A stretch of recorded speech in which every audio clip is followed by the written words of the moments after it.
Everybody, welcome to day 2 of the Active Mobility Summit. This is our 5th one, second time here at the Wool Factory. Our panel will be led this morning by Ben Chambers, who is the city's Chief Transportation Planner. Is that what you say? Yeah. So Ben Chambers, Brantley Tyndall, and just come on up when I call you. Brantley Tyndall, who is from Bike Walk RVA, sports backers, and very cool, the Fall Line Trail, which will connect Ashland to Petersburg via Richmond. Super cool trail. We'll talk about it in a second. Connecting more than 1 million residents, something in that. I'll do it. Yeah, great. Okay, thank you. We have Dwayne Jones from the City of Waynesboro. He's working on connecting from Waynesboro up to the Afton Tunnel, so he's ahead of us a little bit, which is good. You know, good to have something to strive for.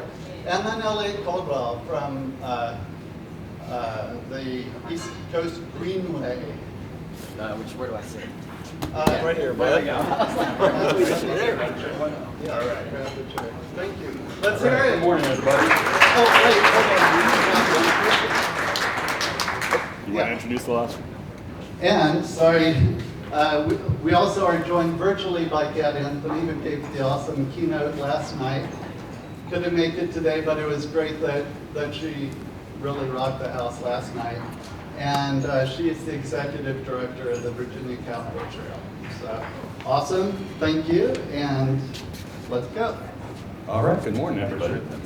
So I am Ben Chambers. I'm the city's transportation planning manager, or whatever title you want to use for me. I'm just the transportation guy for the city. Partly I'm brought in to talk on this panel because I also came from Richmond, which a few of our panelists came from for this panel this morning. So we're going to kick off with a general question, just an introduction question. So can you introduce yourself and the trail project that you're representing here? I'm holding the mic, so I guess I'll go first. That's right. I'm Brantley Tyndall, Director of Bike Walk RVA, a program of sports backers in the Richmond region. I'm also the President of Virginia Bicycling Federation, and I serve with Kat and Elliot as officers of the Virginia Trails Alliance. And our project, the Fall Line Trail, is a 43-mile paved trail that's currently under construction from Ashland to Petersburg, right through the heart of the city of Richmond. It's 43 miles, 7 localities, and there are a lot of other descriptions that I'll probably give in another question, but it's essentially one of the higher production value, bigger investments that the state has and our region has ever done, and we expect it to be a really high impact trail. Should I go with Kat? Yeah, go ahead, Elliot. Okay, so I'm Elliot Caldwell. I'm with the East Coast Greenway Alliance, based in Washington, D.C. The organization is actually based in Durham, North Carolina, but I'm based in D.C. My technical title is Virginia and Washington, D.C. manager, but I do regional work into Maryland and help out with some federal work as well. The trail project, the East Coast Greenway, is a 3,000 plus mile planned multi-use trail connecting Calais in Maine to Key West, Florida. So essentially the whole eastern seaboard. Going through 15 states, the District of Columbia, hundreds of cities and counties, and it is, I would say the main question we get asked about is, how much of it is done, how much is complete. It's about 40% complete, so that it's over 1,200 miles of multi-use trail in different chunks, and so the biggest chunk that's complete is in the triangle between sort of Durham and then east of Raleigh, which is Durham's organization's base. So I can certainly answer more questions about sections of trail, what's complete in Virginia, what's complete in other parts of the East Coast later on. All right, and Dwayne. Good morning, my name is Dwayne Jones. I'm Director of Parks and Recreation in Waynesboro, entering my 31st year in Waynesboro, which means 2 things. One, they can fire me, I can get full benefits from the state, or I can walk away in frustration, as we'll probably discuss that today. Ironically, I started my trail building leading a van over here on the Ravenna Trail back in 1995 with a group of 10 to 12 citizens. We walked a couple sections of the Ravenna. Don't remember meeting with anybody, but had a core group that wanted to bring a greenway into Waynesboro. And we have been slogging away slowly for ever since that day in '95. And also back in 2011, I was part of the inaugural Blue Ridge Tunnel Foundation Board, which is a nonprofit arm that was assisting Nelson County to get the Crozet Tunnel Trail open. And then most recently, we were fortunate to get a E-FLAP grant to construct the Rockfish Gateway Trail, which is sort of the bookend, or hopefully will be the bookend to the 3-Notch Trail. That will basically take you from Waynesboro, connect up with the western section of the Crozet Tunnel, and then all the way up to Shenandoah National Park and ultimately to the Appalachian Trail. And I do have some maps in the back on the PEC table if you're interested in maps. All right, awesome. And Kat, go ahead and introduce your project as well. Moment of truth. What? Hold on. Can't hear you. Just a second.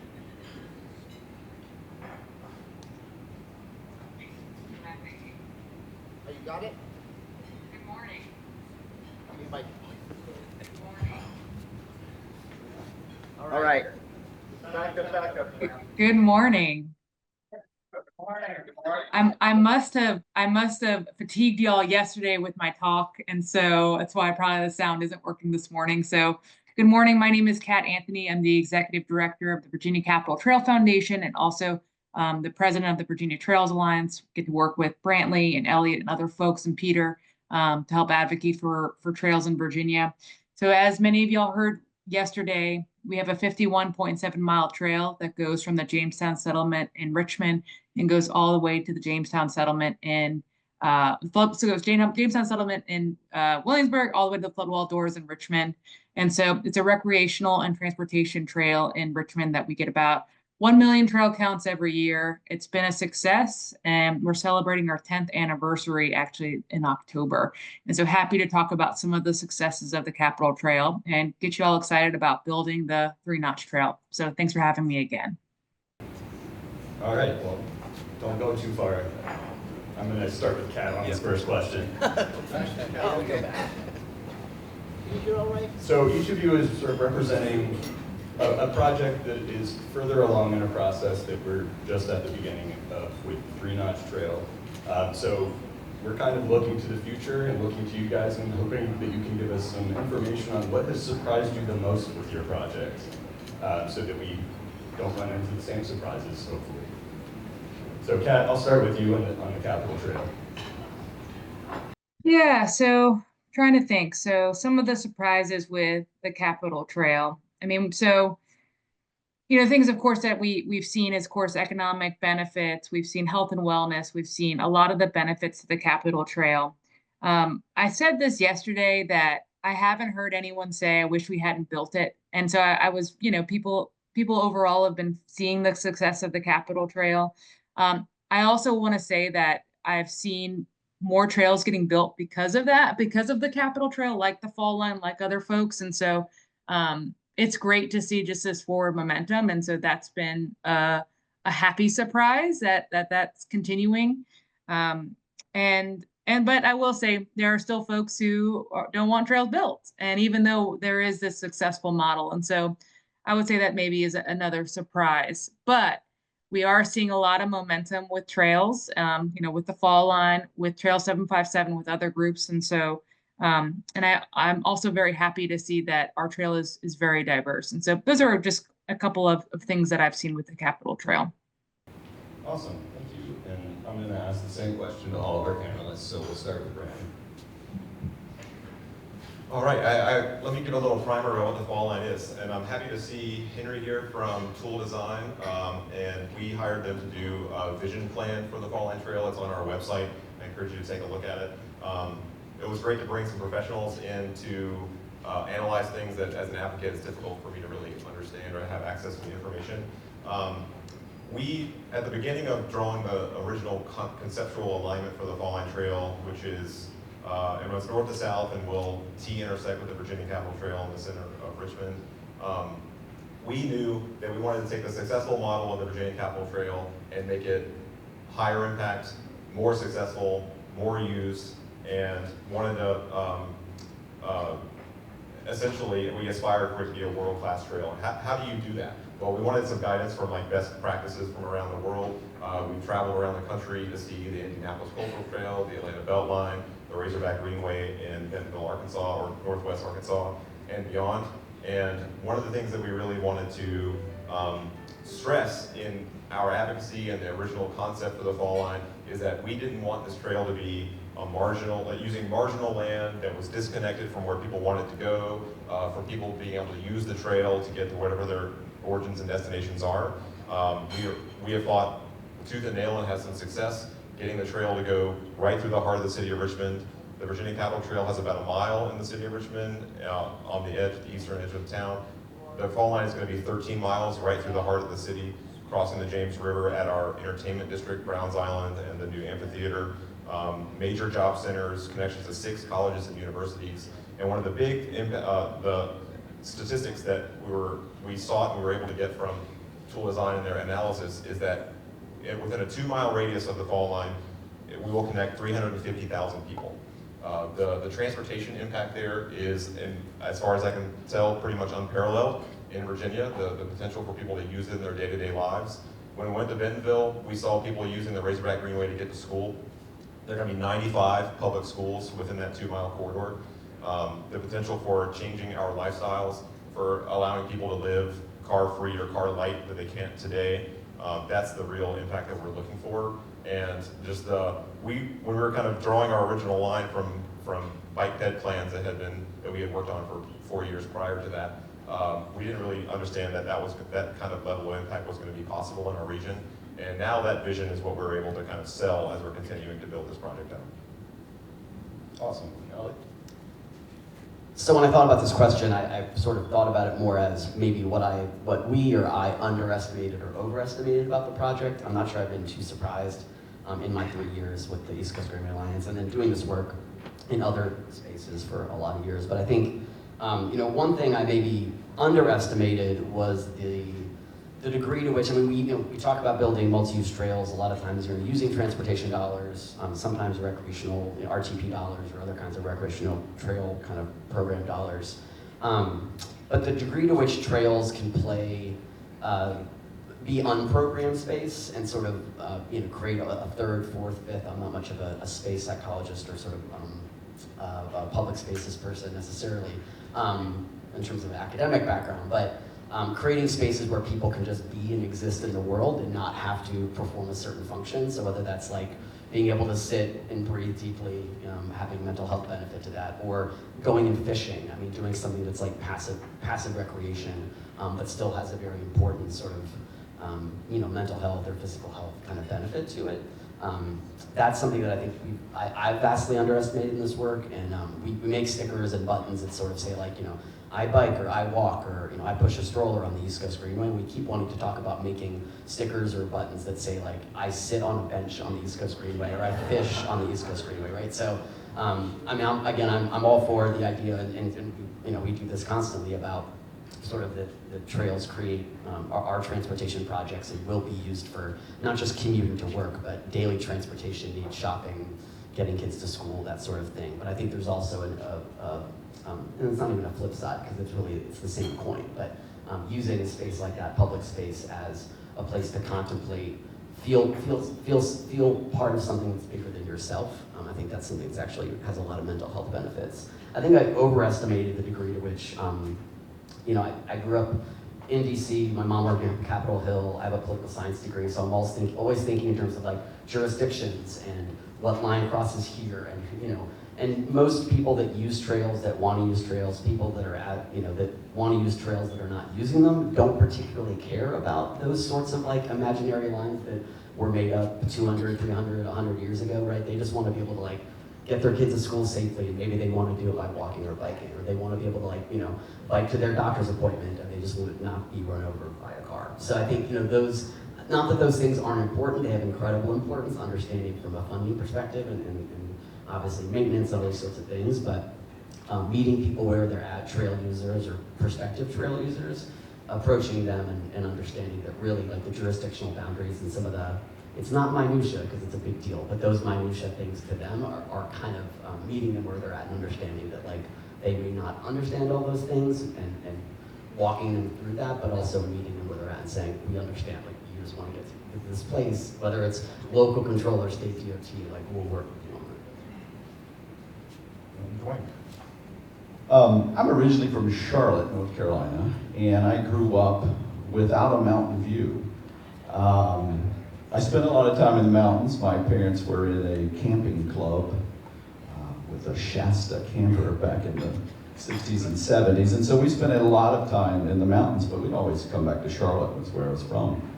And of course, moving to Waynesboro 30 plus years ago, and everybody in here, you see the mountains everywhere we go in this region. And so part of building or planning the Rockfish Gateway Trail, we were fortunate. There's about 1,000 acres from exit 99 to 96. If you've ever driven over to our side or heading to Stanton or Waynesboro and you look to your right, all of that is forested land, privately held, again, about 1,000 acres. And through this process, we were trying to obtain that for conservation reasons, trails, lots of different reasons. The tunnel is tucked into there as well. Again, it is privately held by a Greek shipping tycoon, so doesn't exactly need the money, but during that process, we caught the attention of DCR, and we were within a whisper of creating a state park at our doorstep. And through that process, obviously, there was lots of discussions and council and mayors and Sorry. the mayor gets a ding. That's perfect timing. And I had someone on the council at the time say to me, well, it's always looked that way and it always will. And I thought, okay, that's not accurate, because Sheetz and Wawa and more houses can make that change in an instant. But what I realized was that they have, the folks that we're working with, a certain constituent in Waynesboro in this area, have grown up here. They have seen the Green Mountains their entire life. And not that they necessarily take it for granted, which I think some do, but they believe that it's always going to be that way because it has always been there. And so I didn't think that it was going to be such a heavy lift to advocate for a state park a quarter of a mile from our downtown. But indeed it was. So that was a little bit of a surprise. So. Awesome, thank you for that. I'm going to start with Elliot on this next one. And this is going to be specific to your East Coast Greenway project. So this is a massive project, great big scope, lots of little details that you have to manage on that. You are doing them incrementally. So can you talk about how this bigger vision, this big scope translates into sort of individual projects for communities locally? Yeah, I mean, I would say it really, we're working in, again, 15 states, District of Columbia, a lot of different places, so it looks different depending on where we are, and then there's some states and some regions where the East Coast Greenway maybe has more of a name recognition, and so the trails that are being built that we're working on with local partners, nonprofits, local governments, state governments, et cetera, the weight is heavier in terms of being connected to this sort of broader network. There are other places where the name recognition isn't as high, and so it's a different calculus. So in a lot of places we are, I would say, value added in terms of being a part of something that's much, again, bigger and broader than just one trail or one trail segment. I think a key example right now would be sort of connecting Washington, D.C. to Annapolis, which you would think that's not too far from each other. Having a trail network connecting those two things, it's two main counties, Prince George's County and Arundel County. Well, there's a river between them, the Patuxent River, which is a beautiful river, but there aren't many crossings of it. Certainly there aren't any biped crossings of it. And so the bridge that's being built, and it's almost done to kind of create, to close that gap, is between two sections of trail with the same name. It's essentially the Washington, Baltimore, Annapolis Rail Trail. And so that bridge has constantly been, kind of brought up as this actually not just closes a gap within these two counties, but it closes a regional gap and it closes a national gap in a way. So that has brought, I think, more attention, and it hasn't sped up the project. mainly because of snafus about sort of steel that was, Maryland has, I guess, by U.S. procurement policies for steel, and they bought the wrong steel, and it, delayed the project for a while, so that's a whole other story. We had nothing to do with that.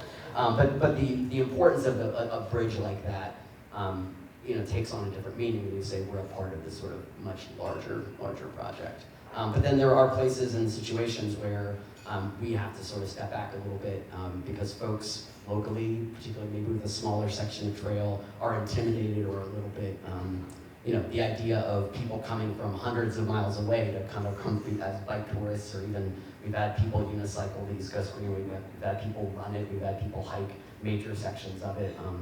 That's an intimidating thing to them. So you just have to work with them to understand that, it's not going to be, eventually we'd like to see thousands and thousands of people a year use it and do long sort of trips on the entire East Coast Greenway, but right now it's more of a trickle.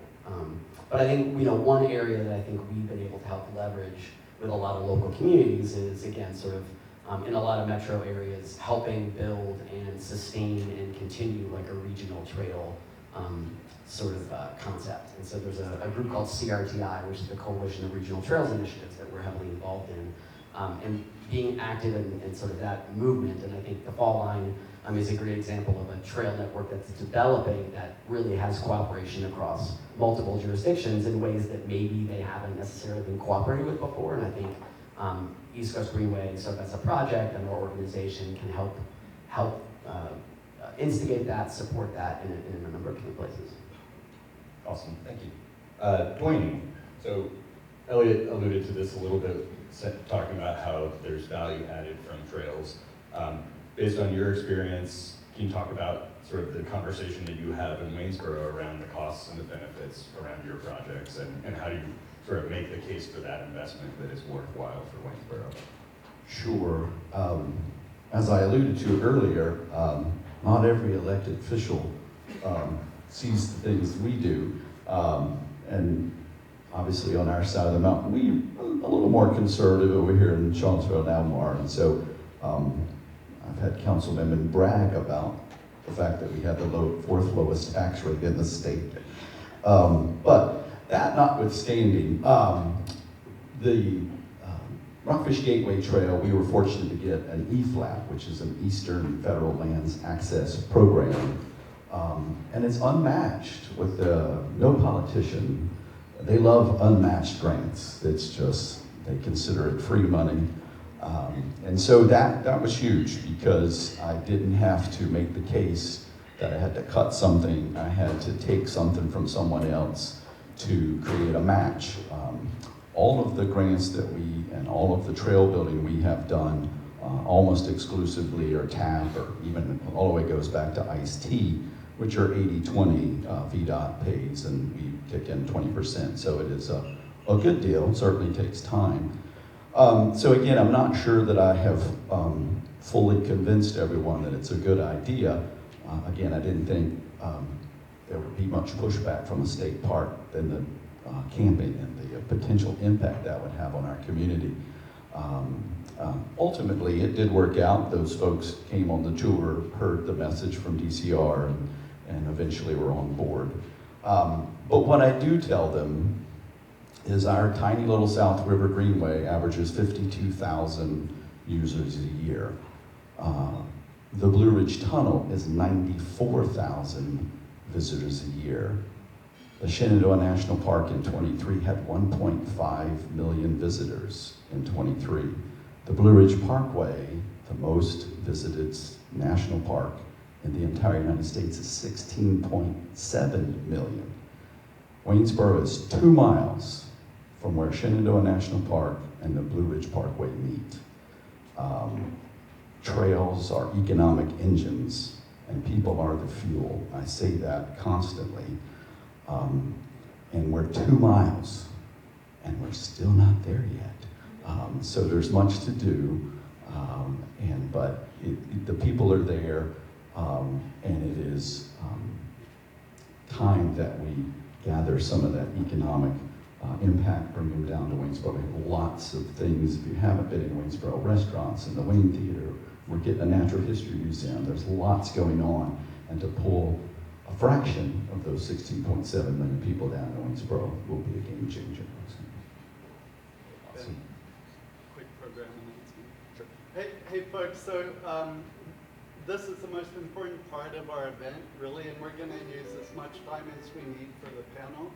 We want to hear your questions. You'll find index cards and pins around on the tables and benches. So if you have questions, when Ben gets done with the set questions, I'll walk around and collect yours and pass them on to Ben. Thank you. Thanks, Ben. Yeah, thank you. All right, so Brantley, based on your experience with the Fall Line Trail, what do you think that we should be doing here locally to make sure that we get our trail built? And I know that's kind of a weird, esoteric question, so if you could maybe focus on where are you getting the money from? Well, my first answer to the question is start getting dedicated funding now. Each of your localities should be putting some funds aside to be used for matches, as Dwayne mentioned. If you get behind the 8 ball, So sorry. You got it working though. if you get 2 to 3 years down the line and you're just now starting to advocate for local funding that can support state, federal, and other kinds of funding, you're going to be at a significant disadvantage. It's going to cost you years in your trail development. And so I would say each of your localities, certainly, talk to your state legislators. Some of our fall line funding has come from essentially earmarks through our state trails office. That we did not intend for the state trails office budget to be used that way, but the legislators started doing that, and well, we'll play that game if we have to. I encourage you to do that as well. No trails from this particular region have been given any funds from that budget, so I would say start seeking those today. And you're going to be in stark competition with Northern Virginia, who also has not gotten any of those funds, and they're going to be working hard to get them while they exist. And Elliot says Hampton Roads. I would say the Eastern Shore Trail sort of counts. But yeah, there's only about, back of the envelope accounting, there's only about $15 to $20 million left out of that fund, and it's going to go quickly. So see what your state legislators can do to access those funds. And if you can get that as a priority from your local governments in their legislative docket, that's a stepping stone to get there. I don't know if there are any elected officials here, so you're going to need to amplify that message yourself so that they get there. Do we have one? Do we have an elected official here? Can you introduce yourself?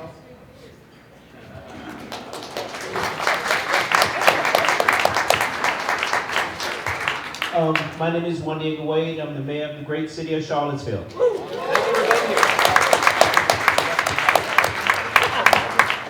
I promise that wasn't a setup, and I'm glad that worked. Thanks for being here. And I'm Natalie Ashman. I'm on Charlottesville City Council. Thanks for being here.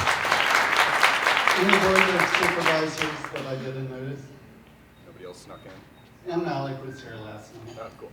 So there'll be a major opportunity cost if we don't start dedicating funds as soon as possible. I think you should also be prepared that if you're planning to build a paved trail, you're building a one-lane road. It is a metaphor or that is challenging to the environmental community. I'll talk a little bit more about that in another question. But it is difficult to build a road that's going to be a single-lane road for bike ped that's going to have any kind of an impact if you're not prepared to build it well, built to last. And Kat talked about our work with VDOT to try to bring trail costs down. We can't stop the global economy. We can't stop things like the construction or concrete costs greatly outpacing inflation. These are things that are outside of our control. This is going to be something that we're going to have to deal with for years.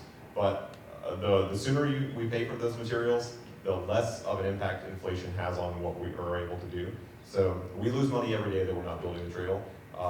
And we should build it so that we don't have to build it again 10 years down the line when things are much more expensive. And as we all know, it's much sexier to build something, it's much less sexy to maintain it. We all have maintenance backlogs that are very difficult to deal with because it's hard to administer and define the budget for those kinds of things. So dedicate the funds and just be prepared to build it right, and that's gonna mean taking property, it's gonna mean removing a tree here or there. That means plant a tree somewhere else. Like, don't let a single tree stop your project. Figure out how to make, in the built environment, make your a compromise situation that works for all kinds of issues. Awesome, thank you. And Kat, hopefully our speakers are now functioning. So it's awesome that we have this connection that's between Richmond and Williamsburg, but it's probably unlikely that that is anybody's commute. So can you maybe talk about how this trail project impacts everybody's everyday lives and maybe not necessarily just the weekend warriors out there? So folks in the Williamsburg area and then folks in the Richmond area, we do have folks who commute using the Capitol Trail. So in the Williamsburg area, I hear that many folks will use it to go to William and Mary. And then in the Richmond area, there is Rockets Landing, and then also in Henrico, there are a number of homes that people will commute to downtown Richmond. So we see that. And then also we see a lot of times in the afternoon after work, we see a lot of people who are walking after their day job. It's kind of funny. I actually don't know some of these people, but I know their faces because I see them almost every day using the trail. And so there's that. And then we're hoping in the future that folks will have more connections to schools and be able to bike, walk to school as well. We currently have a connector in Charles City County to a school, and we're hoping to get some trail counts for that in the future. But it will be great to see folks being able to do that as well. The nice thing is about the Charles City County School is that the connector trail also connects to the library as well, which is another resource. So we are seeing folks use it for transportation, but it won't be as big of a scale as I would say the Fall Line, where it's connected to more jobs, more urban areas. And then, we also hear stories of, hey, I lost 100 pounds using the Capitol Trail, or hey, I now have a safe place to bike. I wouldn't be biking without this, or I wouldn't be going out using a stroller because I'm scared of the roads. And so it does affect folks in their everyday lives in that way as well. And then, of course, the everyday lives of, Culls Courthouse Grill having to hire more staff, Indian Fields having to open a brewery. The Market on 5, I didn't even mention this yesterday, Charles City County is opening kind of a container commercial district along the Capitol Trail, and that will have things like bathrooms, shops, and things like that. And they built that because they wanted to take advantage of the Capitol Trail. And I'm excited that once our trail connects to the Fall Line, I think it will probably, our increase in people using it for transportation will happen. All right, awesome. So I think before my last question that I have on my list, we're going to go through a few of the questions that we're collecting in the crowd. So I think Tommy's moving around. Wave your hand if you have a card for Tommy. And I'm going to pick 3 or 4 of them to go through. Hopefully there's a little bit of overlap so that I'm not missing too many people's questions. But if we don't cover any of your questions, and my final question, which is sort of a broad, open-ended one, doesn't cover what you have a question on, these folks will be around and we'll be taking a break after this. So grab them and ask your question if I don't get to it. But Peter, do you want to notes that are not questions? Oh, good. We're getting comments and questions. So. There's a question for Dwayne. All right. So we've got a question for Dwayne. So in Charlottesville, we experience considerable amount of pushback against cyclists from automotive users on our roads, and also from hikers and naturalists on our trails. Have you experienced the same bikes are bad kind of pushback in Waynesboro? And if so, what is your approach to dealing with that? That's an excellent question. I can almost draw a sketch of 2 of my favorite e-bike speeders, as they call them. It's a hard nugget to solve because we are a multimodal trail. And I have spoken with these 2 individuals. They literally just fly down the greenway. And again, our greenway's it's 3 miles, so not a lot of, you can cover that very quickly. We have signage. We are constantly reminding folks of trail etiquette on our social media platforms. We're slowly getting advocates who speak up on the trail, I guess to say. And part of it is we love both. The one thing we have done in the city with former planner Michael Barnes, who is now in your side of the mountain, Lots of share rows. So we have lots of share rows on the road. We made a concerted effort several years ago so those bikers can get further distances not a dedicated trail, but share rows. We're fortunate in Waynesboro to have some very wide streets, and so those make sense in a lot of places. And so, not that we discourage any of the users, but it is quite crowded at different times. We also, what I have seen is that the folks that really want to use the trail as biking community has changed their dynamics. They're usually there very early or very late, and so it's just kind of been a shift, because I don't think deep down they want to zoom past someone in a stroller and scare them, but it's just the facts.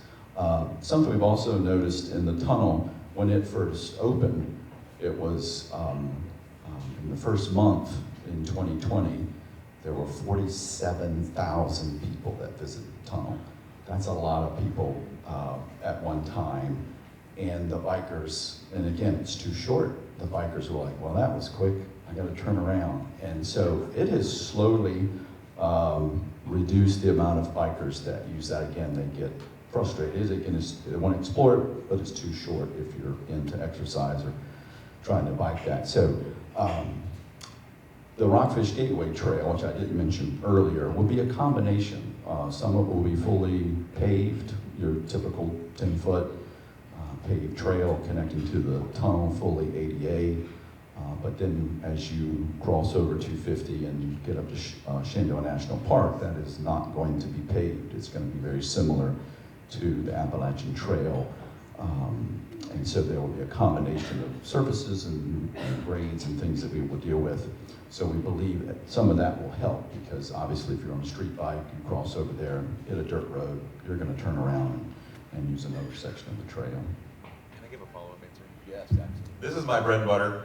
Advocacy is how we've gotten the fall line. Actually, Peter has been through our Bike Walk RVA Academy. My recommendation to overcoming what you might call the resistance to bike development and sort of the aversion to working with bike advocates is to just double your advocacy game. Learn best practices, invest in your advocacy organizations, develop specific programming, set goals to double and triple the number of people who come out to meetings. And part of what we train in our advocacy, we've had 237 people adults go through our 5 to 8 week program that we call our academy. Part of what we teach is strategy. We teach campaign planning. We teach how to be effective, to communicate effectively with the media, to run your own. The problem that we wanted to solve is it's not just Kat and me going to local meetings. That's a recipe for a loss every single time. But when you show up with 60 people advocating for something, it becomes inarguable that there's a demand that needs to be solved. And you're going to have a very slow, arduous process if you don't have a groundswell of people. So if you're here today, go to city council, go to your supervisors' meetings, track the budget, really double down on the work, because we're talking about years of in the balance of whether or not how long this trail takes to build. And there's gonna be opposition. That's a guarantee. NIMBYism comes in all kinds of different colors. Sometimes it's an environmental color, and we have literally my biggest NIMBY opposition right now is based on 5 crepe myrtles and a sick willow oak that needs to be removed anyway. And the single biggest investment Virginia has ever made in active transportation, you might call sustainable transportation, the local chapter of the Sierra Club opposes. This is work that we have to really wrestle with. And you do that by gaining credibility of empowering advocates to work collectively instead of it just being, not to pick on PEC, but it's not just PEC doing the work, it is the community doing the work. And I would recommend investing in that model. Awesome. Kat, this one is for you. So you have a completed trail, so now you're looking at making connections to that trail, and kind of curious how you are strategizing around making those low-stress connections to the trail. Like, are you focusing on specific kinds of connections, specific destinations, specific origins that you want to make sure there are connections to from the trail? So if you could talk a little bit about that. Yeah, thank you. So one really important connection that I haven't really mentioned too much is if you've been to our trail, the Jamestown settlement, it ends there. It's really hard to get to hotels. There's a couple restaurants, there's a brewery, but we really want to connect the Capitol Trail to Colonial Williamsburg, which is, as you all know, is a tourism hub. And so that's one priority for us because we really want that connection. And a lot of folks will say to us, you know, I ended the settlement or I ended at Green Springs and I want to find a hotel or I want more amenities. And so for us, that's one priority. And then I mentioned schools along the Capitol Trail. And then in the city, you know, working to ensure that the Capitol Trail connects to things like the Fall Line. I didn't not sure if I mentioned this, but there is another trail called the Trail 757, which is a 90-mile or so trail, so 245, 43-mile connections on the eastern end of the Capitol Trail. So it's a mixture of both. We want to connect to these bigger trails, you know, systems, but then also these smaller trails. And so really connecting to where the people are, schools and, you know, urban areas like Colonial Williamsburg. And but that just takes time and like Brantley said, money. So, and it's the community members like y'all saying we want this to get done. That is a great segue to a question for Brantley, which is, you know, we're looking at a several-year process in front of us. How do we speed that up? You touched a little bit on some of the limiting factors you're running into through the advocacy part of your project. What can we do aside from, you know, getting stronger at advocacy to speed up the process? Should we get private donations? Like, where do we go first? I think practically you can't speed the process up, but you can lose time. You can slow the process down. The VDOT works in 6-year improvement cycles. Oftentimes when we get funding, it's scheduled for the out years, meaning 4 to 6 years, 8 years down the line. There's steps that you can't really accelerate, things like preliminary engineering and if something in a master plan. So the work that the HB and Tool are doing now is going to be critical to getting that. That's the first step, and making sure that you don't lose the next step after that because you don't have any funding to do any of that work. So stay on the administrative side of things. It takes a bit of professionalism. You have to know kind of how that stuff works, but you know, liaising regularly with Tommy and company to make sure that these processes are moving forward is really important because it is really easy to lose track of them. 6-month delays become 6-month delays, and you just don't have any real development of the project. Yeah, private funding is an interesting one. What I would, if you were to get 6 figures of private funding for something, I would do something like a vision plan. I would invest in the brand. 3 Notch is a great name, but like your visual identity, your website, the way that people can understand what you're trying to do is going to be critical. And we spent a lot of intentional work with, you might imagine, 7 localities in the state. It's hard to get them all to agree on something. We hired a professional firm to help us develop the Fall Line name, previously the Ashland to Petersburg Trail. Henrico County is probably the biggest driver of the Fall Line, and they came to us in 2019 and said, we love the trail, we're your biggest supporter, we're going to help you get a couple $100 million. We don't like the name. Can you imagine why? They're not named in it. I said, well, you know, for the right price, we'll call it the Henrico to Everywhere Trail, and that didn't make it in our checklist. But the Fall Line we chose because we thought it elevated the name of our trail beyond the something trail, and I don't want to pick on 3 Notch Trail because I think 3 Notch really is unique in our geography. But one of the names that was really considered by our region was the 3 Rivers Trail because we crossed the Chickahominy, there's James, and the Appomattox, and there are like a dozen 3 Rivers Trails in the country. Why would we ever do that? So do the research to see, like, do you have brand competition? Are there things that you can do to help elevate the awareness of what you're trying to do? And I like that it's 2 words. It's sort of like the high line, belt line. It has its own kind of mystique, we think. And people are like, why don't you have the word trail? And like, you know, it's very difficult to communicate. Well, it gets people asking questions. We get new engagement because there's a little mystery in what exactly it is. Be playful. Consider those options. I think your name is great, so don't take that. But I think there are other elements of a full brand identity that are worth investing in, and that's very difficult to get government funding to do that kind of thing, but if you've got a local donor or benefactor, that's a really strategic way to use your money today. Hey, Brantley, did you bring your vision plan? Did you bring copies of it? I'm out of them. Tell them I have a copy in my office and you'll put it on their resource box. Peter has a hard copy of our vision plan. He's going to send a link out too, but falllinetrail.org, very easy to find it, download it. The foreword is written by a very conservative supervisor from Chesterfield County.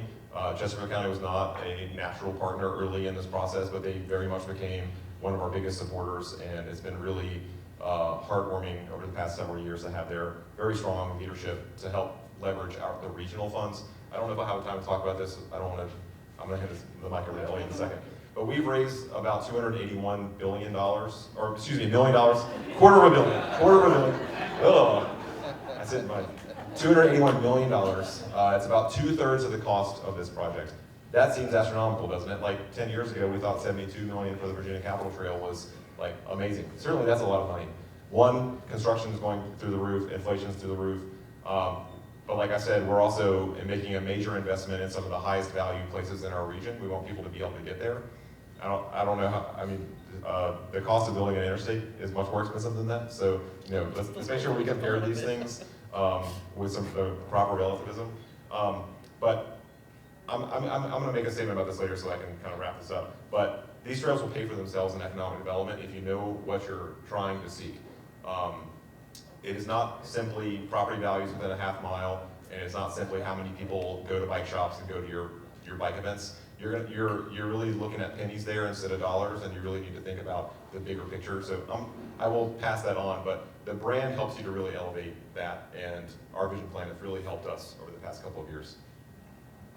And I'm not just saying this because Brantley's sitting here, but I do think the Fall Line Vision Plan is probably one of the better documents for any East Coast Greenway oriented project I've ever seen. And partly because it talks about, it's not just about this through line bike running highway, it's about placemaking, it's about art, it's about connecting to the history of a place, to the communities along the route.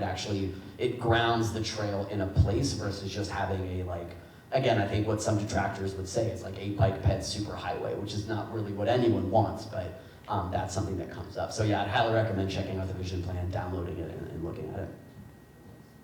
Awesome. So I'm Check in the mail. Nice. So we are going to move on to our last question, and it's a question for each of you. And I'm going to start with Kat. So imagine tomorrow morning you wake up and you look at your calendar and you say, uh-oh, how did I time travel back to the very first day I started this project? Now you know everything you know now. What do you do differently with this project? So Kat, where do you start over with the Capitol Trail? Yeah, I think the one thing that was missed at the beginning is that the goal was just to put asphalt down and not think about things like placemaking or amenities along the Capitol Trail. The goal was just the asphalt, and that was a miss for sure. And so I'd wish there was a plan in place, showcasing what could be done more, and also things like connector trails. These are things that were done afterwards. So I think that could have been done a little bit better. And then I will say, having kind of the maintenance plan in place, I think the trail was built and folks were like, okay, we're going to need to maintain this in some way. And how do we do this? And so I think that was also some conversations that I wish could have happened as well. And then us as a foundation, the story that I've heard is that drinking beer, ribbon cutting happened in 2015, and they're like, wait, what do we do next? Now, because we were trying to build the trail, and now we weren't sure what to do next. And so thinking about that as well, like once the trail is built, what's your next game? And so those are some things that I wish could have been done a little bit differently with the Capitol Trail. Awesome. So Dwayne, you've got the microphone. I'll start with you. Sure. I guess first of all, were 200 people here last night, all jazzed up about the trail. I've never had 200 people at a meeting in Waynesboro. And I think if I had to go back in time and do it over, it would be forming, when we started building again in 1995, the South River Greenway, we ran into a couple snags, and the big one was there was a large section along the river that was owned by DuPont, who was a big employer, and it took an enormous amount of time at the most highest corporate level to work out property details. And it really stalled the project for a decade almost. And so, but once we got a little piece of it paved, the response was phenomenal. People were like, oh my gosh, I can see the river, I can fish, I can walk, it's safe. And so I had tried on a couple different occasions to get a Friends of the South River Greenway nonprofit formed. And we were very, very close, and I had the right person sort of leading the charge. It's just, again, I have a lot of things that I take care of besides trails. It's cemeteries and building maintenance and grounds maintenance. And so I just couldn't get it across the finish line, and this person moved away, and it just, the nonprofit fell off. But when the tunnel, again, we've been tracking that as a close neighbor, and working with Nelson County's Economic Development Coordinator, said, no, we're not missing this. We needed a nonprofit so that someone strokes us a check for $150,000. You've got a place to put it, that it doesn't go away. Government accounting is weird. So we did form that nonprofit, and so it paid huge dividends in the process of the tunnel. We immediately established an email database with 4,000 emails across the country that we then used. And we did raise funds, we did tours, we did small things to sort of move that project along, even though it took longer to build it the second time than it took Claudius Crozet 8 years to pickaxe it. It took the foundation in Nelson County 10 years to open it back up. I like telling that story. And I don't call it patience, I call it persistence. You need persistence in trail building, because I don't have a lot of patience, but persistence, I'm pretty persistent. And so having that nonprofit and having an advocacy group to help lift the effort and hopefully we've done enough good things that enough folks will come out, enough folks will call the mayor, enough folks will come to a city council meeting and show their support for things like this. And again, applaud all of you, because you showed up because you care and you have passion, and passion can go a long way in pushing this 3-notch trail together. So I would say a couple things. I mean, so the East Coast Greenway Alliance as a staffed organization has been around, I think, since, it's been around, the organization's been around for a while. As a staffed organization, I think since the late 90s.